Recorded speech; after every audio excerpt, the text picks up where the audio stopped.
Healthcare, the climate, geopolitical factors, and global supply chain impacts have recently brought domestic manufacturing back to the forefront of national interest.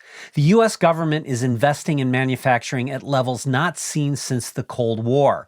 So today we're going to talk about industrial policy, manufacturing innovation, and one public-private partnership that is helping U.S. manufacturers forge a better path to the future. So stay tuned. Hey everybody, this is Chris Brandt here with another Future podcast.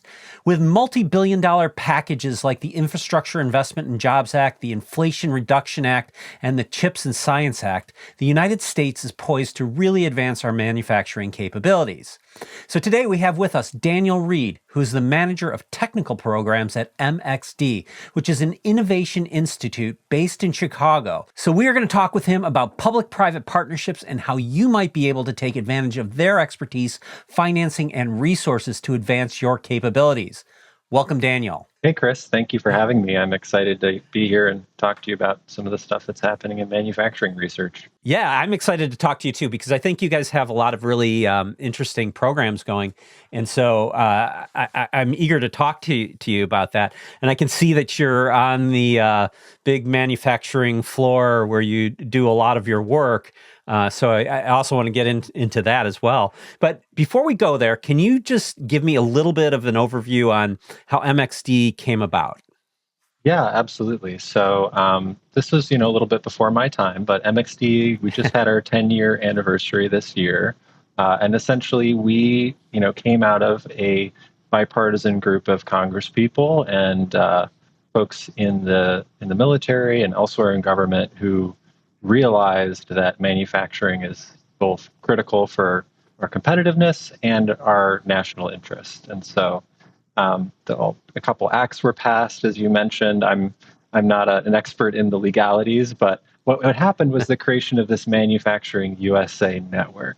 And it's a network it was 16, it's 17, I think now. The number keeps changing. They're funding new ones.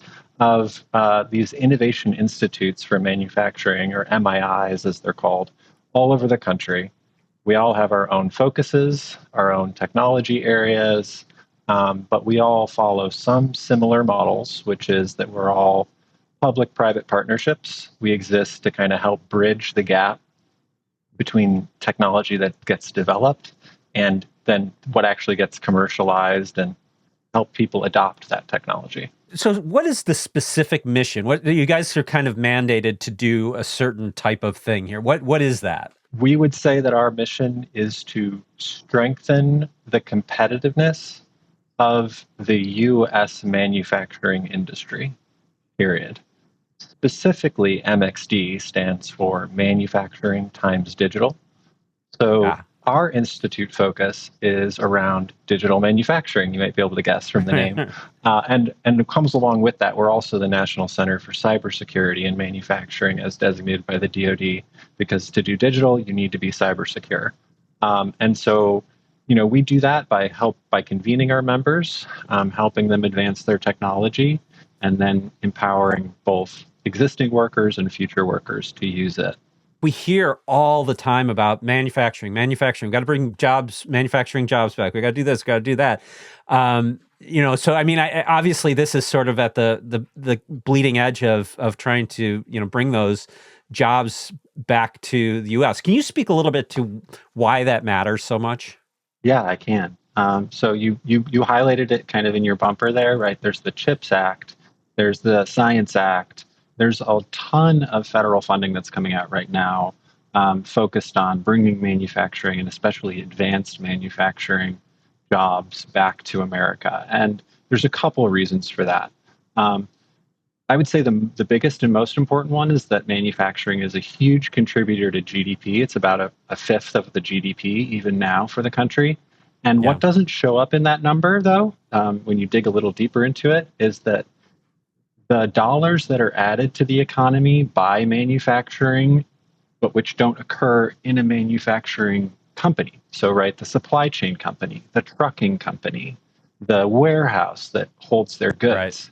All of that is also economic activity that is generated by the restaurants around the factory, right? Just Absolutely. Everybody goes for lunch. And so if you actually look at it and crunch the numbers, for every dollar you invest in manufacturing, you actually get about another $4 of economic activity in a That's a different good deal. adjacent industry. It's a great 4-for-1, right? And the same is Yeah. true, roughly the same numbers are true for jobs. For about every one job created in manufacturing, there's about 3.5 jobs created in supporting industries. So I think that's the simplest answer to that question. Why manufacturing is because it creates real physical goods that solve real world problems, and they have a life cycle that means that they create all this economic activity. Well, and I would say too, in today's political economy, I think we're seeing that, losing access to certain, segments of the manufacturing economy can have a significant impact on our country, right? So, I mean, Absolutely. doing a lot of that domestically has got to help alleviate some of those challenges. Yeah, there's some global forces right now that have been kind of a wake-up call, I think, to a lot of folks. The first was COVID, of course. We suddenly discovered that a lot of our supply chains for very critical goods traced back to just a handful of suppliers that were Right. overseas. The biggest example is the blow molded raw material fabric for masks, right? We discovered, oh, that's all made in China. We thought we had a diverse supply base because we had all these companies in America, but actually they're all buying raw material from the same place. And guess Yeah. what? Once COVID starts happening, they're not really exporting that anymore, right? They're going to kind of keep it for their own population, understandably. And so that's Right. where folks kind of had a bit of a wake up call of, oh, we need to be able to support our own interest with our own homegrown production. And then the second global impact is the conflict in Ukraine, right? Right. There's supplying that kind of traditional ground combat has strained the current supply chain for the military, which was based around, very different kinds of conflicts in the last 10, 20 years. Right. And so that's kind of woken up a lot of people too to say, oh, we need to have this production capability in order to deter our adversaries potentially. Yeah. Well, and I think another one that goes in there is chip manufacturing too. Yeah. It's encouraging to see a lot of chip manufacturing coming back to the United States, which is interesting. You're exactly right. I mentioned public-private funding. Can you talk about what that is and how that plays into this? I sure can. And I'll give you the lawyer's answer to start, which is that it depends. It's always different. But MXD in MXD's case, we basically get an amount of money from the government every year to do projects in collaboration with industry. Mm-hmm. And we co-invest in those projects. And how we do that is we say, for every dollar of federal funding you get to do this project, you will contribute $1 of in-kind contribution in terms of your technical experts, their time, right? You're paying their salary. You're going to give us half that time for free, contribute half of it to the project rather, or your software. And so we pick up half the tab, and the companies who are doing the work pick up half the tab. You can think of it as de-risking investment in new technologies. You can think of it as co-investment, something that maybe didn't have a clear path to profitability. We can step in and say, we think this is worth doing. We can help bridge that gap, but what we call the valley of death, the innovation valley of death between like somebody has a good idea and it actually being, catching on in the market. Where does all that IP tech land? I mean, is it like, does that become public, IP then, or how does that work? Yeah, another great question, and even more of a lawyer's answer is needed there. So I have to give you even more broad strokes, which is that, right, we exist to solve common problems in the pursuit of common benefit. In general, anything that people bring to the project that they developed themselves, they continue to own. Right? So their background IP, we have no stake in that. Right. Anything that we fund, we negotiate, but the default position is that it's shared with the membership. And then the closer it is to proprietary, the more we have to maybe find a way. For example, if somebody, is a company that makes software, we're helping them enhance their software.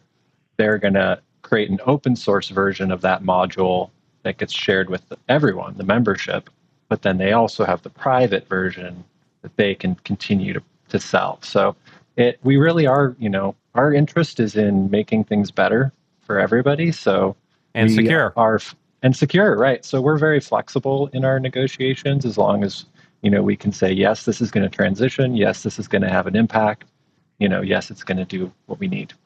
Well, and I think, like I do want to mention that secure piece because I think that, one of the challenges we've been seeing, because this has been a particularly interesting year from the cybersecurity front. And I think manufacturing has long lagged behind many other industries in securing their platforms, thinking that, well, who would want to touch these machines on the floor? Who would want to touch this, machine that's completely, sitting apart from everything else. But that's not the case. And they are a big focus of attacks. This is very much not the case. You would not believe it. You might not believe it if I tell you, but it's true that manufacturing is actually the number one industry sector targeted by cyber attacks. Yeah. I think almost 40% or something like that. Well, and I would imagine there's a lot of IP theft too going on in all that too. Yeah, that's exactly it. It's IP theft. It's locking people out of their systems. You may remember Stuxnet, right, from back in the day. Well, that's going way back. That's going way back. That's right. Nation state actors creating code that would destroy physical factory equipment by overriding its control systems. Yeah. So yeah, it is something that we really have to educate manufacturers on, both that this is a real need that you have. You have to secure not just your computers, but your PLCs. Yes, a PLC can be hacked. We have demonstrations on our floor that show people the difference between this is a secured PLC with a firewall. This is an unsecured PLC. Define for everybody quickly PLC. Oh yeah, for sure. So PLC it stands for Programmable Logic Controller, and it is what, generally speaking, it's the brain of a machine in manufacturing. It's what's telling the motor, okay, motor 1 start, valve 2 open, motor 4 stop. It's like a computer, but much less fully functioned, right, and much more robust, right? Like PLCs don't crash like your Windows PC does. But you also don't upgrade them very often, too, which is the other problem. They're exactly right. It's that stability. One of the things I like this is a personal philosophy of mine, is that in manufacturing, there's kind of a tension between optimization and innovation. And you kind of want to set something up, never change it, just make money in manufacturing. But in digital and software, it's the opposite, right? Changing all the time. Agile, dynamic, continuous integration, continuous deployment. And so bridging those two different philosophies is inherently challenging, but also so rewarding for manufacturers who can figure out how to kind of get the best of both worlds. I got to imagine there's a pretty big cultural challenge there as well, because manufacturing tends not to be so quick to jump. Yeah, no, you're completely right. Yeah, manufacturers prefer to, not change it if it's not broken. In manufacturing, there's what is called the IT/OT split. So information technology, operational technology. Mm-hmm. Operational technology is the stuff that's on your floor, and bridging that gap, right? Bridging the gap between the IT teams who are kind of more in the modern computational networking kind of vein versus the OT folks who are much more like, just we'll air gap it, we'll disconnect it from the internet completely, right? We're gonna do it the way we've always done it. But then you're leaving a lot of value on the table if you're not taking advantage of all that data that you could be producing or could be using to learn something about your process. And that's an interesting point, because I think that, a lot of companies may see updating and making, this move to integrate more features and functionality into their environment to be very challenging, but you kind of present them with a path with some of the, already pre-baked tools to do that. And, you have a facility to test and demo this stuff. So can you talk a little bit about what your programs look like in action, and like, maybe some companies that, like you've helped, that how that all plays out? Yeah, I've got a great example that kind of matches exactly what we're talking about, right? Of helping people take those first steps towards digitizing their operations and teaching Yeah. them, hey, you don't need to buy all new equipment. You don't need to overhaul your whole everything. You can just start You using. don't have to shut your line down for a No, month. no, you don't. So we are working through a pilot program this year where we are installing 100 what we call the MXD small and mid-sized manufacturing sensor kits. And it's a very small, kind of about this big, HMI with a built-in computer. And it doesn't HMI. connect. Let's Sorry, give you're right. everybody. Yeah, I know. I'm bad with the acronyms. Human machine interface. It's got a touch screen and a computer inside of it, and you can program it without knowing how to code. So Right. you just are pressing buttons, and we can in an afternoon bring this thing to the manufacturer, figure out a problem they're having, like, oh, this motor is overheating, or I run out of raw material in this machine, but I can't see inside the machine, so I don't know when I'm going to run out, right? And we are able to install these sensor kit that has some very easy open source communication protocols, right? They're not actually communicating with the internet, even though it has the capability to, so there's no cybersecurity considerations. And they can get just that quick value, right? You solved a problem that I have. And that starts people on the path of, okay, well, now what can I do with it? You solve this problem. What about that problem? And through our federal funding, we're able to do that at no cost to the manufacturer, right? The equipment is free right now. The equipment is free. The setup is free. And yeah, that's one example of the kind of program that we do to help manufacturers directly. That's kind of all, close to the ground, hands-on. But and then we do, on the very other end of the spectrum, the development of early stage, technology that maybe is not going to be used right away, but is going to be foundational to other things. One of the barriers for companies to develop some of these systems is the huge cost. I mean, that's why one of the reasons why government's always been really good at building the big programs, like going to the moon and things like that. Although now that seems to be changing, and that's becoming a more privatized enterprise, I suppose. But could you speak to that a little bit about, like, projects that may be on a longer trajectory than a business could sustain, and how you might help that? Yeah, that's a great point. So I'll say, here's a good example is this cross institute program that we're doing with two of the other manufacturing innovation institutes, America Makes, which focuses on additive manufacturing, and Lift, which focuses on lightweight materials engineering.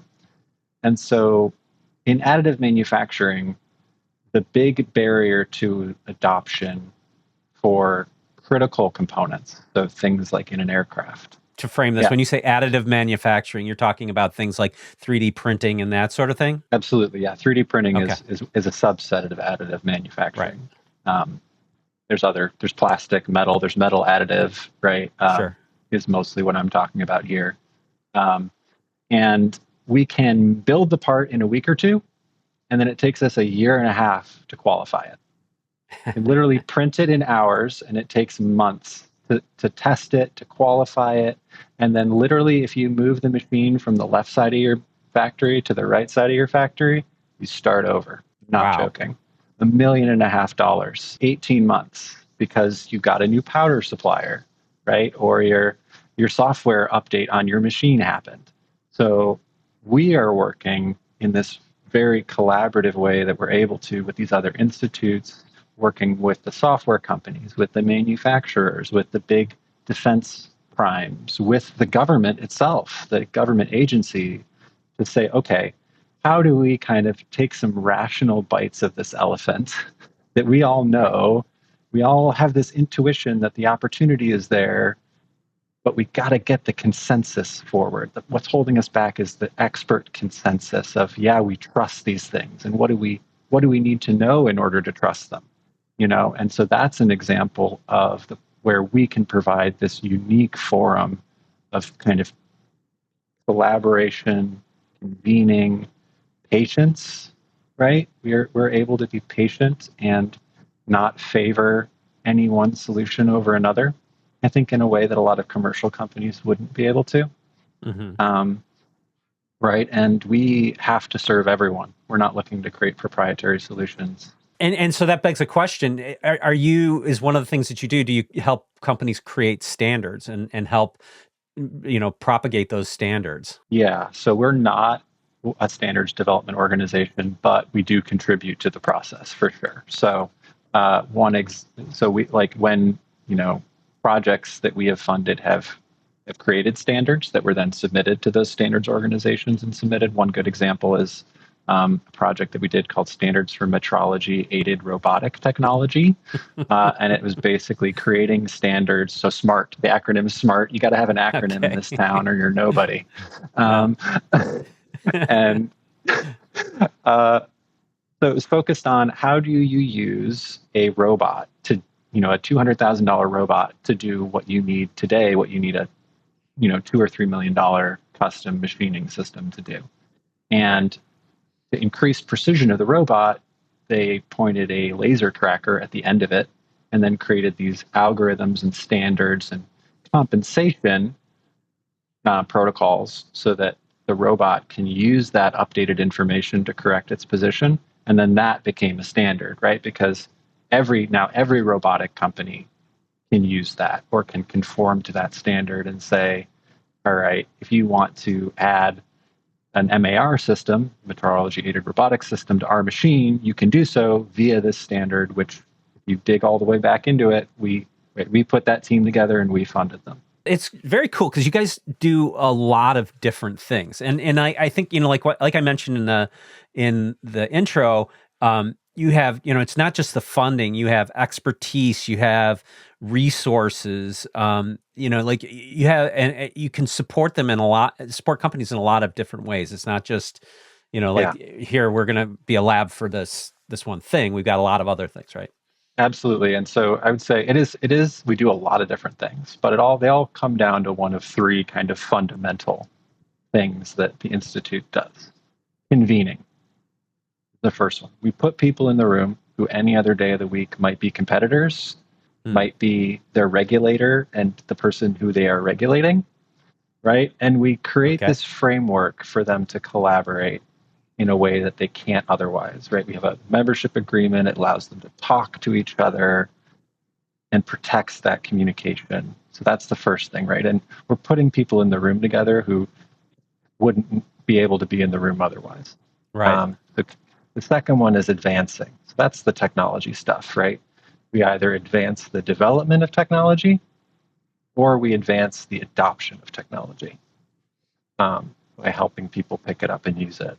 And then that kind of feeds into the last one, empowering, right? We empower, we train, we create training content, we deliver content, we host workshops, right? We write thought leadership pieces, trying to empower the worker of the future and the current manufacturing workforce and those who maybe have never considered manufacturing but should, to kind of consider it as a career. That's interesting because, I know that, and I would imagine too, if you're going to be developing these new systems, new manufacturing processes, new procedures, things like that, you would need to train the workforce too, and so you have those capabilities as well. It's frequently cited by manufacturing CEOs as the biggest gap right now. The biggest challenge they have is getting the right workforce, the right skills, understanding who has them, helping people, where do they go if they want to upskill somebody?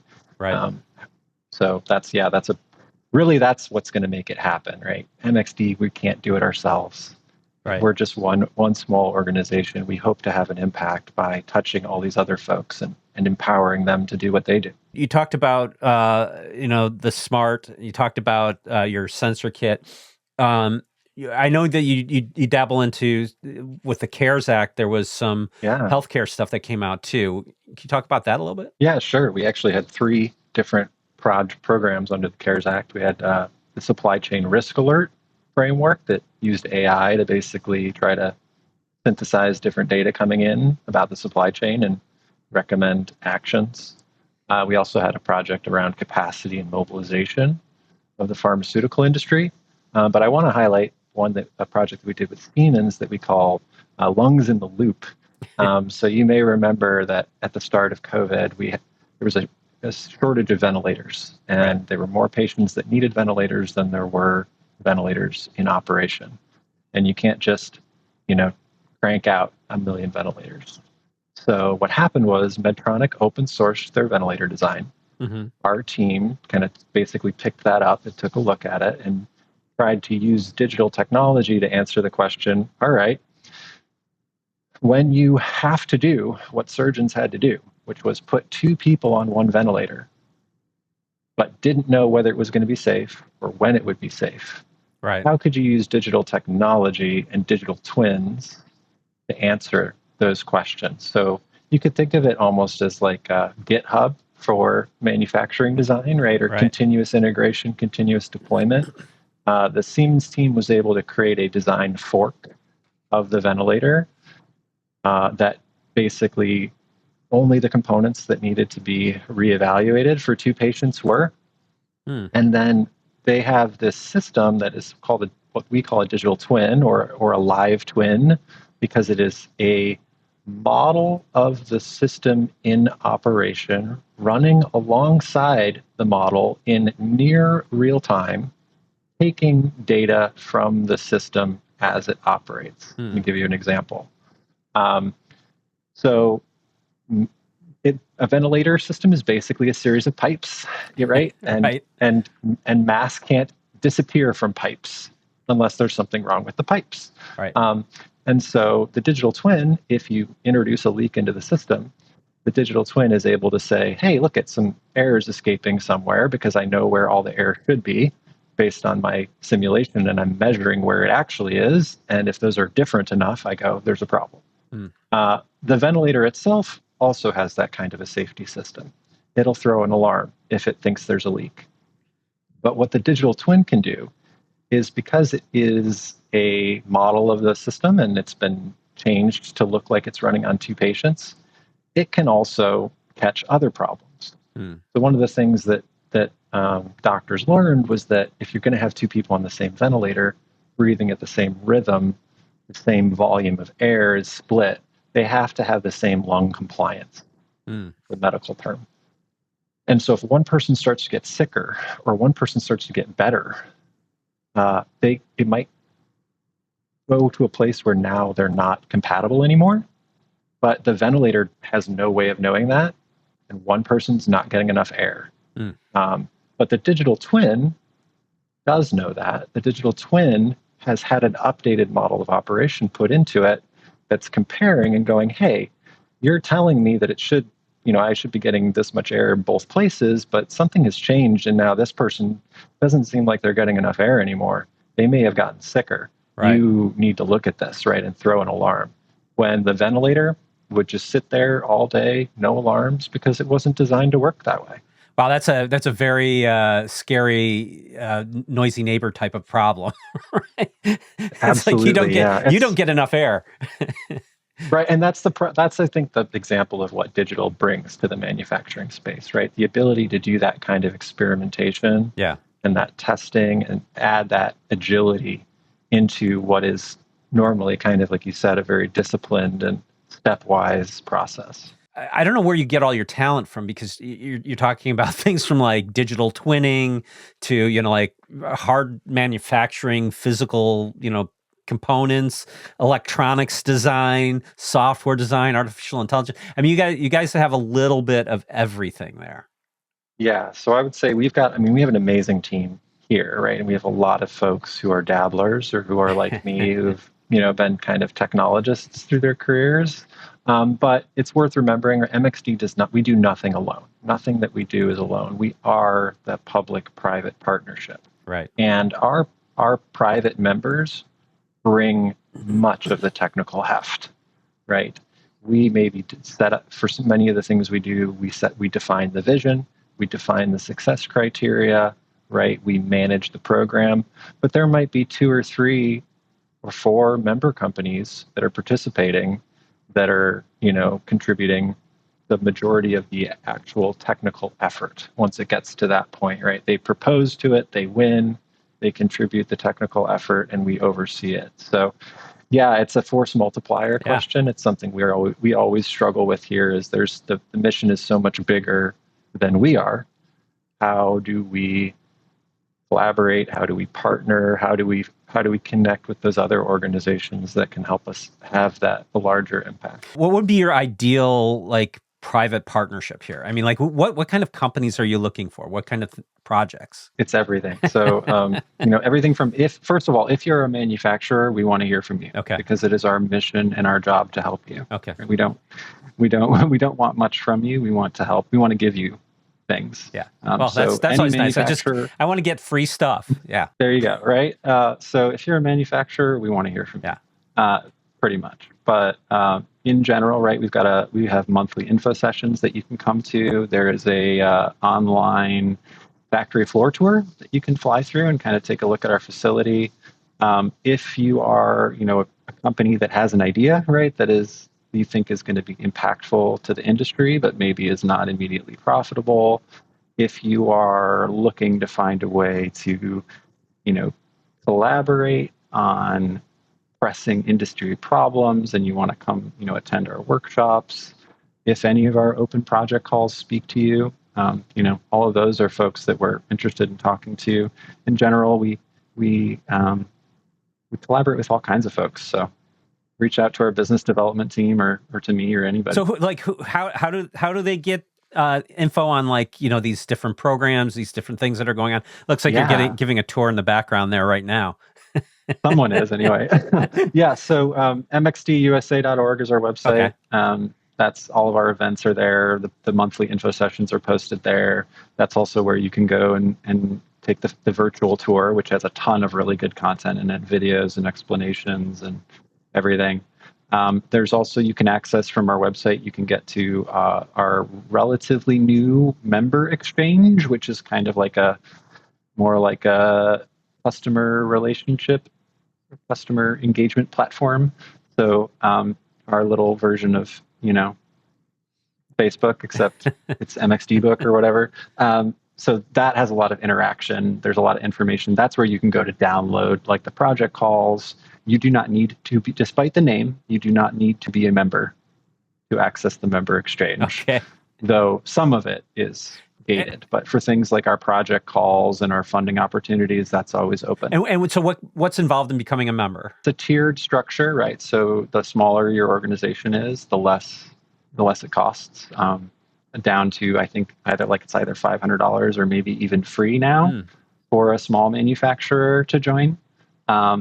And there's a membership agreement that you sign, and then you're a member. That's really it. I mean, the membership agreement is what creates that foundation for collaboration where we can all say we're in it together. And you can talk to, like I said, there's contact forms on our website. You can talk to our business development teams or our engagement teams. Where do you go from here? What's next for you guys? I mean, obviously you want to reach out and get contacts at every manufacturer in the country, or even globally, I would assume, but mostly in the country. So yeah, what's next for us? So we, like I mentioned, we just had our 10-year anniversary, and so that's exciting. Yes, it is, and we're ready for 10 more. The mission has never been more relevant, and there's never been more, I think, attention than there has been the last couple of years.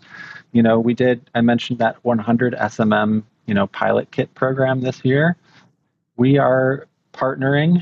We're actually the first ever partnership between a Manufacturing Innovation Institute and NIST. That's the National Institute for Standards and Technology. So we now have a partnership with them and their MEP centers, which stands for Manufacturing Extension Partnership. I know, right? Welcome to government. Get used to acronyms. And so the MEPs, they basically are like boots on the ground. There's a manufacturing extensionship partnership, at least one in every state. And so they can be kind of like channel partners for us, right? To help us take these impactful ideas like the sensor kits and really get them into the hands 10,000 manufacturers maybe, right? We have Right. goals over the next 4 years to impact 1 million workers, to train and upskill 1 million workers. So Wow. there's a lot in the future for us, I think, and it's just getting started. Well, it's very exciting. So just before we go here, what am I looking at behind you? It looks like Oh yeah. So what you are seeing is actually our 5G test bed. So ah, we have two actually different 5G networks in this facility, private and public. And so 5G is actually one of the protocols that has some application in manufacturing. It's very yeah, fast. It's low loss, right? So we have a test bed here where folks can try out their equipment or their application on every wireless protocol, 4G, 5G, Wi-Fi, different Wi-Fi's, right? Bluetooth, and see which is going to help with their factory application. You're also seeing, I don't know what else is in frame, but there's a software. There's some robots back there. I think we've got our assembly demonstration is on my back right, which is basically augmented reality for factory workers, right? To help them do their job, right? Kind of feed the instructions right to where it's happening. It's really helpful when there's high mix, low volume, for example, right? To always know you're building the right thing and the system is watching and going, oh, nope, you grabbed the wrong piece for that, right? And then you can do time studies, figure out what pieces are working well. So yeah, there's kinds of all different kinds of stuff on our floor, and it's changing all the time. We constantly get new members and new stuff. well, you had me at robots, so I mean, that's cool stuff. Well, we're getting some AGVs in, so we're going to have some. Maybe next time we do this, there'll be a little robot driving around the floor behind me. Nice, I like it. Just not the scary robots, like they're starting to come out of Boston No. Dynamics now. They're getting a little creepy. That's a little uncanny valley for me too. Yeah, it is. It is. Well, their latest Atlas robot that is like purely battery powered and electrified, not as hydraulic as it used to be.